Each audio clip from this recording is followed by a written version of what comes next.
नाम की एक लड़की कॉलेज से घर जा रही होती है। तभी वहाँ खड़े सभी लोग उसे देखकर जोर से हंसने लगते हैं और आपस में खुसर पुसर करते हुए बात करने लगते हैं। बड़े अजीब लोग हैं, पता नहीं क्यों बिना मतलब में मुझे देखकर हंसे चले जा रहे हैं, बेशर्म लड़के।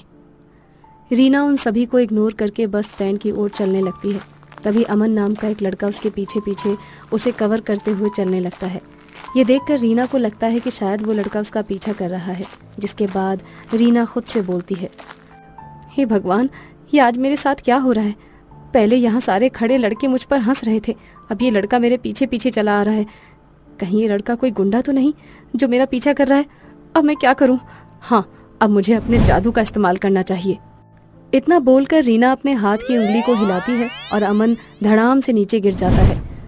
परंतु जब वो रीना को पीछे से देखता है तो हिम्मत ना हार कर एक बार फिर से खड़ा हो जाता है और रीना का पीछा करते हुए बस स्टैंड पर पहुंच जाता है। जिसके बाद अमन रीना से बात करने के लिए जैसे ही बोलने जाता है, रीना एक बार फिर से अपनी उंगली घुमाती है और अमन की आवाज़ वहीं पर बंद कर देती है। अमन अपने गले पर हाथ रखकर काफ़ी बार बोलने की कोशिश करता है, पर वो बोल नहीं पाता। जिसके बाद अमन अपने हाथों से रीना को पीछे की ओर इशारा करता है और रीना को लगता है कि शायद वो उसके साथ बदतमीजी कर रहा है और इसलिए रीना उसके गाल पर तमाचा जड़ देती है और उससे बोलती है, तुम तो बड़े ही बदतमीज इंसान हो। मैं कब से देख रही हूँ तुम्हें, तुम मेरा पीछा कर रहे हो। रुको, मैं तुम्हें अभी सबक सिखाती हूँ। इतना बोलकर रीना पुलिस को फोन कर देती है। पुलिस तुरंत रीना के पास आ जाती है और रीना से बोलती है, तो ये है वो हैंडसम लड़का जो तुम्हें छेड़ रहा था।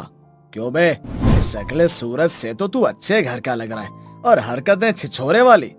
पर सर, मैं बोल पा रहा हूँ सर, मैं तो बस इन मैडम की मदद कर रहा था और इसलिए। हाँ, देखा मैंने अपनी आंखों से तुझे मदद करते हुए। अब चल, हम तेरी मदद करेंगे थाने में। इंस्पेक्टर, आप बातों में वक्त जाया मत करिए और जल्दी से इन लड़कों को पुलिस स्टेशन लेकर जाइए। आजकल के इन मजनू को लगता है कि हम लड़कियां बहुत कमजोर हैं, इसीलिए जो चाहे हमारे साथ कर लेंगे। आज जब इसे सजा मिलेगी ना, तब इसकी अकल ठिकाने आ जाएगी। मैं माँ कसम खाकर बोल रहा हूँ मैडम, मैं यहाँ आपकी मदद करने आया हूँ और आपकी मदद ही कर रहा था। अमन बोल ही रहा होता है कि इंस्पेक्टर उसके गालों पर तमाचा मारकर उसे अपने साथ थाने ले जाते हैं। अमन के जाने के कुछ देर बाद जब रीना बस का इंतजार कर रही होती है, तभी वहाँ एक बूढ़ी औरत आती है और रीना से बोलती है, बेटा, तुम्हारे पूरे कपड़े खराब हो चुके हैं, खून के धब्बे साफ साफ नजर आ रहे हैं। तुम इसे अपनी चुन्नी से क्यों नहीं ढक लेती? देखो, सभी लोग तुम्हें देखकर कैसे तुम्हारा मजाक बना रहे हैं। क्या मुझे पीरियड्स हो गए? हे भगवान, मैंने ये क्या कर दिया? मैंने अपनी शक्तियों का गलत उपयोग करके उस लड़के को कुछ समय के लिए गूंगा बना दिया, जिस वजह से वो अब सच्चाई भी नहीं बता सकता। वो तो सच में मेरी मदद कर रहा था। मुझे जल्दी से थाने जाकर उसे छुड़ाना होगा। क्या हुआ बेटा, क्या सोचने लगी? जल्दी से इस दाग को छुपा लो, वरना ये पागल लोग इसी तरह तुम्हारा मजाक उड़ाएंगे। अम्मा, आपका बहुत बहुत शुक्रिया मेरी मदद करने के लिए, मुझे बताने के लिए, पर अभी मुझे यहाँ से जाना होगा। इतना बोलकर रीना वॉशरूम में जाती है और अपनी जादू की मदद से अपने कपड़ों को बदल लेती है और वहाँ से सीधा थाने चली जाती है और अपनी रिपोर्ट वापस ले लेती है। अब अमन थाने से छूट जाता है और उन दोनों के बीच अच्छी दोस्ती हो जाती है।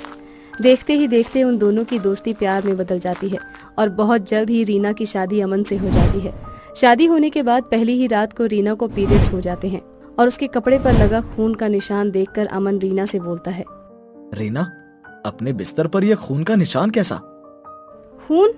ओ शिट, मुझे तो पीरियड्स हो गए हैं, मुझे पता भी नहीं चला।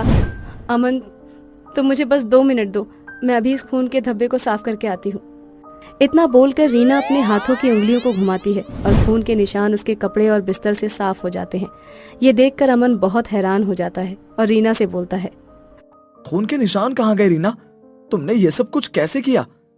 पता नहीं अमन, पर मैं जब से पैदा हुई हूँ तब से मेरे अंदर कुछ जादुई शक्तियाँ हैं। खासकर ये शक्तियाँ मेरी तब एक्टिव होती हैं जब मुझे पीरियड्स होते हैं। बाकी दिनों में मेरी शक्तियाँ सही से काम नहीं करती। क्या तुम्हारे अंदर जादू है? पर अब हम कुछ दिन एक साथ नहीं रह सकते क्योंकि तुम्हें पीरियड्स हो रहे हैं और पीरियड्स के समय में तुम मेरे साथ नहीं रह सकती। तुम्हें इस कमरे से अलग रहना होगा। मैं अभी माँ को जाकर बताता हूँ। वो तुम्हें सारे नियम कायदे बता देंगी। अमन, तुम कैसी बातें कर रहे हो? और तुम जिस नियम कायदे की बात कर रहे हो, मैं उन नियम कायदों को बहुत अच्छे से जानती हूँ। ये सब पहले के समय में होता था और ये नियम कायदे इसीलिए बनाए गए थे ताकि लड़कियों को ऐसे समय पर आराम करने को मिले, पर लोगों ने इसका गलत फायदा उठाया और लड़कियों पर अत्याचार करने लगे। मैं सब समझ रहा हूँ, पर मेरी माँ इन सब बातों को बहुत मानती है। मैंने देखा है, जब भाभी को पीरियड्स होते हैं, भाभी घर का कोई काम नहीं करती और वो अलग एक कमरे में रहती हैं। इतना बोलकर अमन वहाँ से चला जाता है और सारी बात अपनी माँ को बता देता है, जिसके बाद अमन की माँ रीना का हाथ पकड़कर खींचते हुए उसे दूसरे कमरे में ले जाती है। अब रीना को बहुत गुस्सा आता है और वो गुस्से में उन लोगों से कमरे के अंदर से बोलती है, अगर मुझे पता होता कि इस घर के लोगों की ये सोच है तो मैं इस घर की बहू बनकर कभी नहीं आती। इसीलिए मैं जा रही हूँ अपने मायके। और अमन, अगर तुम्हें मुझसे प्यार है तो तुम्हें और तुम्हारी माँ को अपनी सोच बदलनी होगी। जब तुम दोनों की सोच बदल जाए तो मुझे लेने के लिए आ जाना। अब तुम लोगों को अपनी सोच बदलनी होगी, क्योंकि मेरे अंदर इतनी शक्ति है कि कोई भी मेरी सोच सुनकर अपनी सोच बदलने के लिए मजबूर हो जाता है। इतना बोलकर रीना अपने हाथों की उंगलियों को घुमाती है और अमन के दिमाग से उसकी माँ का डर निकाल फेंकती है और अपनी जादुई शक्तियों से अपने ससुराल से गायब हो जाती है और वो मायके में पहुंच जाती है। तो वहीं रीना की सास और उसका पति जब रीना की ये बात सुनते हैं तो वो लोग घर का दरवाजा खोलकर उस कमरे में जाते हैं, पर रीना वहां पर नहीं होती।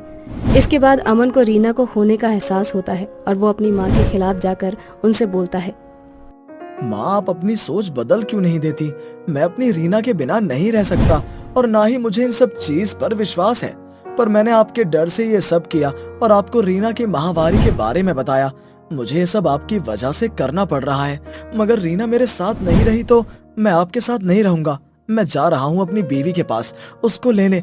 अगर आपने अपनी सोच नहीं बदली तो मैं आपके साथ नहीं रहूंगा, क्योंकि मैं अपनी रीना से बहुत प्यार करता हूँ।